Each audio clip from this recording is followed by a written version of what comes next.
Hi everyone. So today I'm really excited to have Anadi, who is the founder of iSports Analysis, a really, you know, great company that helps young athletes, young soccer players to develop, that helps them to be discovered. And Anadi, I think you could introduce yourself better than I am. Thank you very much, and Kirill, thank you very much for the invite.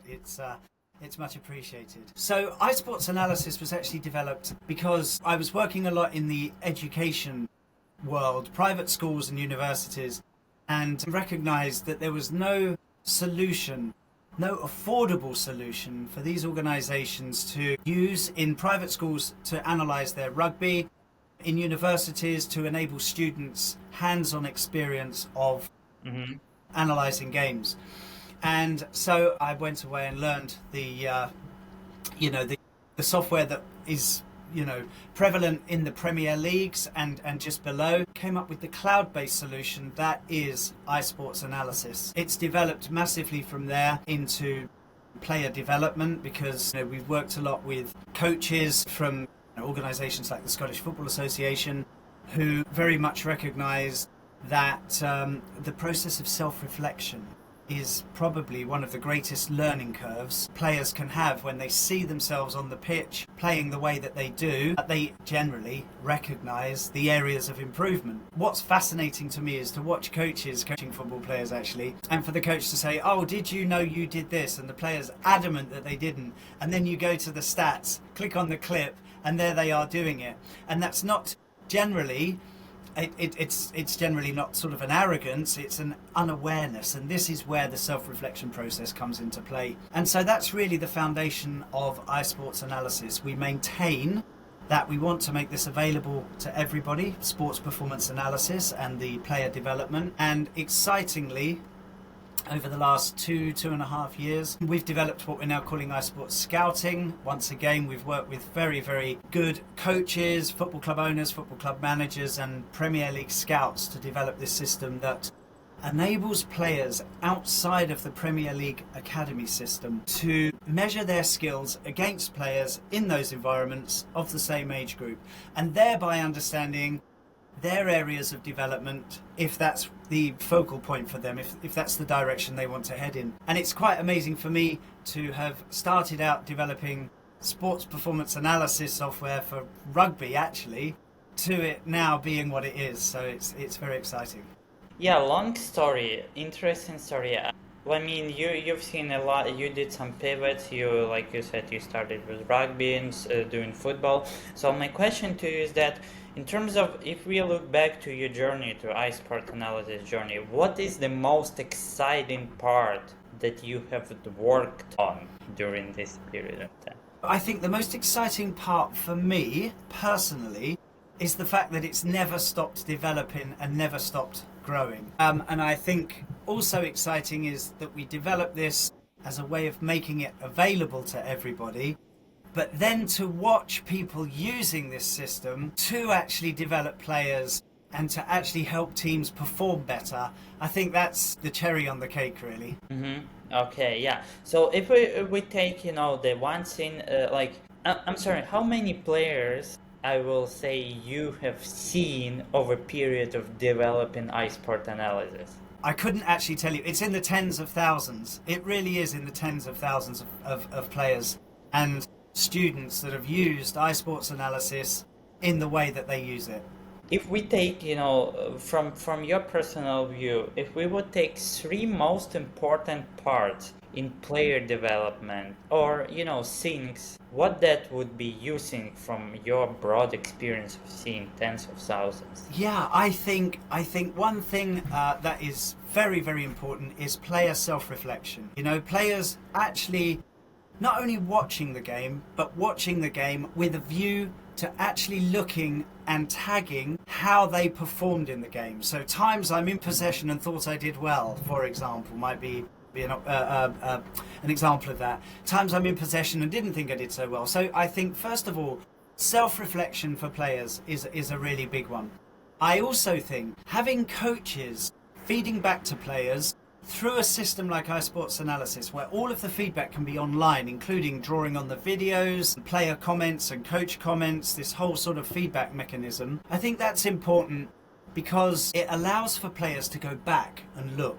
You know, if you've built out this library of your team's performance and notes on how they can develop, and you make that accessible to players, I think that's a very important thing. If you were to ask me a third point, I would say from the player's perspective, it's listening, you know, it's listening and having an awareness of how your performance on the pitch affects the whole team and therefore the outcome of the game. Okay, yeah, so the three things you've mentioned, right? So the self-reflection, then ability to see what they done, and then listening and being humble. Yeah, so it's the self-reflection process. It's the coach being able to feedback online so that players always have those points of reference. It's like a library of that coach's development of the team and the players. And then I think the players listening to what's being said and having an in-game awareness, I think, is what I'm really trying to allude to. Okay, so your tools are helping in with all of that, so you're helping to grow better players. I would say I'm interested if you give any advice to coaches in terms of how to coach. I know it's tough because I mean they're your coaches and then you're providing them tools and then you're giving advice. It's kind of 50-50, but do you also suggest maybe someone is open to some coaching systems, how to give a feedback to players? Okay, so I think that's a very interesting question actually, because what teams do is focus a lot on the development of their players, and of course they use coaches to do that, right? There's not so much focus, very little generally, on looking at the development of those coaches that are developing those teams and players. And so in answer to your question, we actually work and have worked very, very closely with Loughborough University. Once again, have been crowned the #1 sporting university in the world, and well done them for that. We've worked very, very closely with those guys for probably 5-6 years now, and what we've developed is a coach analysis intervention system. Actually, it's developed by a Professor Chris Cushion, and what we've done is worked with Chris to make it available online through iSports Analysis. So he's developed the system, we've taken the system and made it available to the public. But I think the reason this is so important, once again, is it comes down to coaches having the ability to self-reflect on their behaviours. So it's behavioural analysis, and that can be the way they act, that can be the way they speak, the way they communicate, or the way they don't communicate. All of these are areas of coach development. We have actually worked through Loughborough University with a Premier League club, and what was fascinating is when we went in and we were talking to the coaches to say this is what we're doing, there was a lot of pushback. Oh, we don't want to do that, and we recognised they don't want to look like they're being judged or look bad or whatever. And so what we did is we took a case and we just broke it down into a handful of metrics that they can use. But you know, within 3 to 6 months, every one of those coaches was using the full package because they realised, I know it's amazing, they realised the value of it and also the privacy of it. The only people that had access to their videos and their analysis was them and their coach developers. And what a great thing is that, right?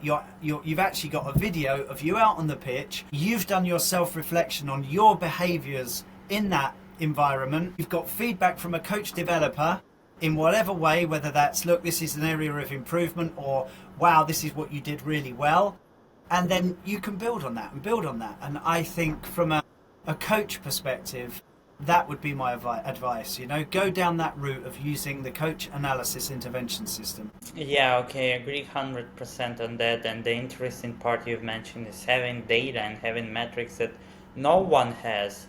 And you know, in the world of, let's say, of competition, where if you are looking to win games, right, also the challenge when everyone has the same data and same metrics and basically the same. I mean, if you have something unique that is tailored to your needs, it's it's an edge. Absolutely, yeah, very much so. Okay, yeah. So tell us about a little bit. So you mentioned that you do player development, right? You provide the software. So yeah, the couple avenues in your company. Can you expand a little bit more in your company? Okay, so we initially developed iSports analysis so that private schools could analyse their rugby games.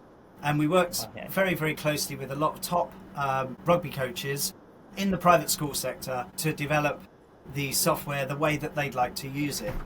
Um, we took that into universities, and the principal lecturers were using this iSports analysis as a way of demonstrating performance analysis to students. However, they quickly came to us and said, hang on a minute, if this is online, why can't the students sign in and analyse as well? And so basically, we made that available. Students all had their own sign-in area, and we just made the performance analysis available in that area. Where I think this is really, really important is because that very, very quickly led from students analysing for their degree and master's degree performance analysis modules. It led back to academies who were saying, well, hang on a minute, if we can take our players, our younger players, through a similar process, it helps them on their pathway to understand not only other aspects of the game that they're in, whether that's rugby, football, netball, basketball, it doesn't matter. It also provides this self-reflection process, and it also provides a feedback mechanism for the coaches to the players. And so that is where our player development side of things really came into play. And yeah, it works really well. I would say it works really well because the software is very easy to use, but ultimately it works very well because that self-reflection process, that it's such a great learning tool. It really is. Okay, yeah, interesting. You've mentioned a little bit about scouting at the beginning. Okay, so what we've realised, and we realised this about 2.5 years ago, is that all of the players that we're working with are, you know, sort of mid-teenage and upwards with the private schools, or, you know, early 20s with universities, and so it goes into, you know, semi-professional football, professional football and coaches. But no one is looking after under 7s, under 8s, under 9s, all the way up to those age groups. And of course, you don't want to take an 8-year-old that's playing in a game and start analysing the game in the same way you would for Chelsea or Man U or whatever it is, right? And so there has to be a different way. And so what we did is we set about to generate points of data based on Premier League Academy players in all of the age groups performing various different drills that we call the Soccer Skills Challenge. So we've only done this for football at the moment.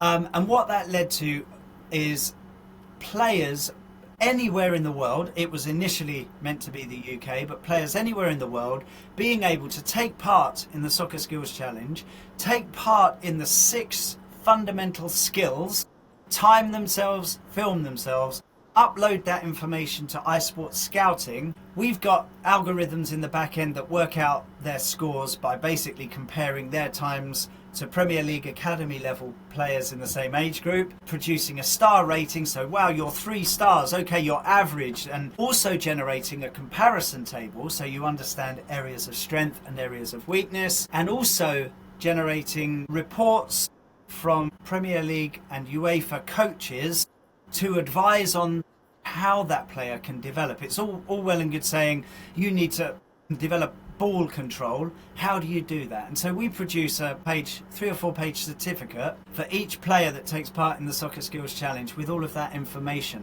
So what's really exciting about this is we work very, very closely with a guy called John Willis, who is a Premier League Academy scout. And he also runs a company of his own called UK Football Scouting. And working with John has been fantastic because what we've been able to do is take it one step further, and that is to build up a database of all of these players that are going through the Soccer Skills Challenge, make the top scorers available to the likes of John, who's setting up trials all over the country. Actually, not only in the UK, he's done trials in the Bahamas and all sorts of exotic places. And to be able to invite these top scoring Soccer Skills Challenge players to these trials, and it's working really well. I mean, we've created this sort of mechanism now where players can say, how do I compare? How do I need to develop so that I'm on a par or better? And when they get there, automatically being invited to trials where the likes of John can say, wow, you really need to go to whichever club, team, whatever. And it's worked very well. So we've only just started with this, but I mean, over the last 7 or 8 months, I think working with John, we've identified 50 players, 55 players actually, that were academy level in their age group. And I can't remember the exact number. I think 13 have actually been invited to try out at clubs. And that's phenomenal, right? So that's players that were unseen and would have no chance otherwise of being given those opportunities. Now, not only have had the opportunity, have actually had the experience of going through that process and being invited in. And that's the whole point behind it, really. It really is to provide this pathway of development with a possible outcome for players that are of that level and have those ambitions, basically. No, that's actually awesome. Like if I would be a player, right? I mean, I could enter your platform and I could do the challenge, and then if I'm not good enough, I could improve on specific things till I get to the team. It's basically, you know, a roadmap for me. Exactly. Just do this, and you'll be seen. And I think this is really awesome. Yeah, well, thank you. It's once again got a life of its own, like iSports Analysis, because we've started talking to agents now that are saying, hang on a minute, if I'm an agent, for example, in Italy, and I have exclusivity in Italy, and I'm taking all of these players through the Soccer Skills Challenge, throughout Italy, I've now built up a database of all these players with all these skills, and I'm able to search through those players based on age, which part of Italy they're in, the position on the pitch, left foot, right foot, all of this lovely information. And from an agent's perspective, that's just amazing, right? Because now they can say to players, wow, we're looking for players of 17 years of age that are defenders and whatever. And they can find those players and put them where they need to be, basically.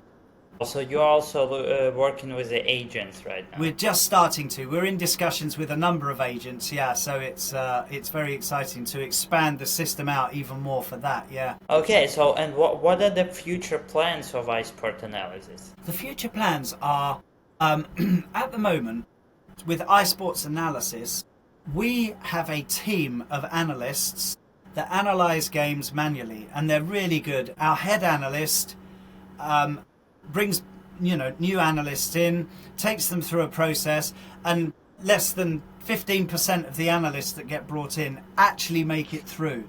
And the reason for that is because we really, really want our analysts to be of a level that it doesn't matter which analyst analyses a game, the results will always be the same. And that is the ultimate. There should be no outliers because a different person has created the metrics this week than from last week. And so one thing that we're working on at the moment is using AI, not to replace the analysts, but to do all of the simple analysis, to create all the simple tags that they need before they can go in and do their thing. So we're just hoping to speed up their process, basically. I think that's an area of development for us, which is not going to happen overnight. And we're working on this, and it's a bit of a time-consuming process. With the Soccer Skills Challenge, one thing that we've realised now is to take players through the Soccer Skills Challenge demonstrates their skills in a sterile environment. There's no pressure, there's no, opposition coming in to attack or whatever. And so basically we've just released what we call our in-game skills analysis. And that means as a player, regardless of age, you can upload a video of yourself playing a game. Our analysts will analyse your skills within that game, and then we generate a report, basically, based on those skills. And I think to have the Soccer Skills Challenge to demonstrate skills and compare that with how those skills are demonstrated in a real, when I say high intensity environment, in-game environment, I think that really, really tells a lot about the player. There are other points, that we need to look at with these players, but from a how that player plays perspective, I think that's nailed it, basically. Okay, yeah, I got you. That's really interesting. So basically you could break down a player game to give him a skills, right? To see if he's like what are his skills in game situations. Absolutely. And then how does that compare to his skills when he's not in a game situation, when he's doing the soccer skills challenge, because that's important, right? That's not to say that, a player's bad because they don't perform on pitch. It's another area of development, right? It's like, okay, you've got to boost your confidence, or you've got to whatever it is, right? And this is the thing, all of this is here to help players develop so they can have a more focused approach to their goals, whatever their goals are.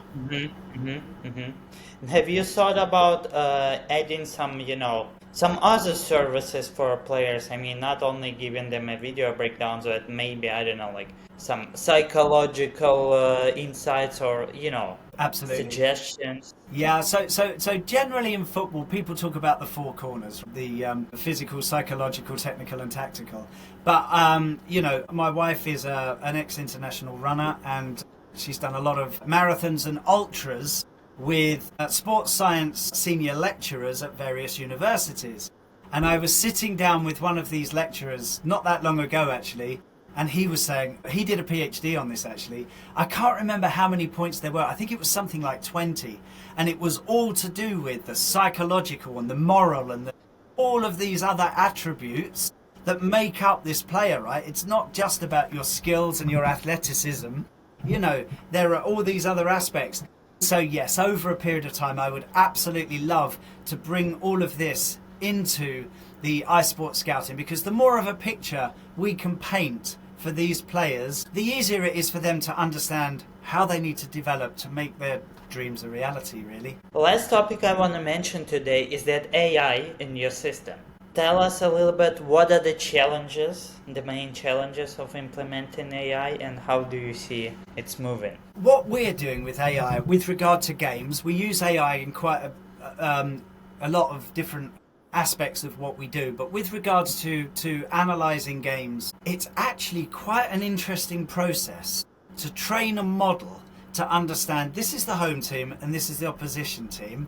These are the directions that they're running in, and these are the actions that they're performing while they're doing that. And, it's a fascinating thing with AI, because you get one thing working really well, and then you go and say, okay, right, and now what I'm going to do is I'm going to develop that for the opposition, and you get the opposition team working, and then the home team goes down in its percentage of accuracy, and it's just a fascinating thing, and it's an ongoing process. So it's like this sort of, it's a bit like filling two buckets with water, basically, and as you fill one, the other one drains a bit, and then it's a bit like that. But it's actually a fun process, and us, because it's an add-on, because it's a sort of nice to have. There's no sweat for us. We can take a little bit of time developing this so we get it how we want it, and we're working with some really, really awesome people that really understand AI. So it's quite an eye-opening process. It really is. Okay, Anadi, a little blitz at the end. I'd love to ask you, what is your favorite sport? Okay, so my favorite sport, believe it or not, is martial arts, right? So I studied Kung Fu for years and years and years, and I actually I didn't end up, it's a funny expression, that I spent some time training in China with the Shaolin monks, which was actually physically the hardest experience I've ever had in my life. I loved it. I absolutely loved it. It was like the ultimate game of chess, because I did fight in competitions as well, and it was fantastic. So that is my favourite sport. I also love sports like skiing and snowboarding. The nice thing for me is I don't support a team, and so I can be invited to a match of any sport, and I can really enjoy it without the disappointment of my team losing, and I think for me that's I think I take that as an advantage, basically. Live without expectations and you'll be happy. Exactly, yes, that's there you go. Yeah, it applies to sports as well. Yeah, absolutely. Oh, it really does, and it's great. I've been invited to all sorts of games in all sorts of different countries, and it's been, every one of them has been a fantastic experience for me, because I'm there for the experience. I'm not there because everything pivots on whether my team win or don't win, Yeah. Okay, second that question, who is your favorite athlete? Well, I don't know. I really don't know how to answer that question. Do you know, I know it sounds corny. I'd probably say my wife is my favourite athlete. Your wife. Yeah, so she's an ex-international marathon runner. And her Okay. stoicism and her, get out the door and train and go to the gym. And I mean, I'm really not joking. She can do pull-ups higher and, the what do they call them? The muscle ups. I can't do that. She's amazing. And she doesn't stop. And I think that's a really, really good metaphor for doing something you love and putting everything into it. And so I really admire any athlete because I understand what goes in to them being at the level they're at. Okay. She better listen into this. Please share this. Scored a with few you. brownie points there, right? Yay.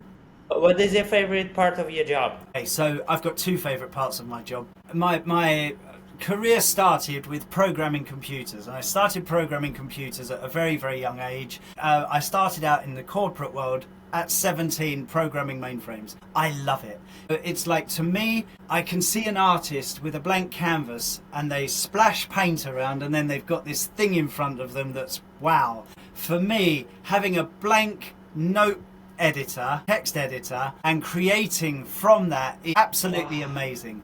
And then what comes out of that is watching people using these systems and the systems working, the systems helping these people to get something out of their game, whether it's personal development, whether it's the coach coaching the team and they, get to a point where they've won. I love it. I love watching people using the systems, and it's fantastic. Amazing. Yeah, I also really, I haven't become a programmer myself, but I was feeling like just you saying, when you have a blank notepad and you can draw everything. Absolutely. And then it's awesome. I could relate so much to that.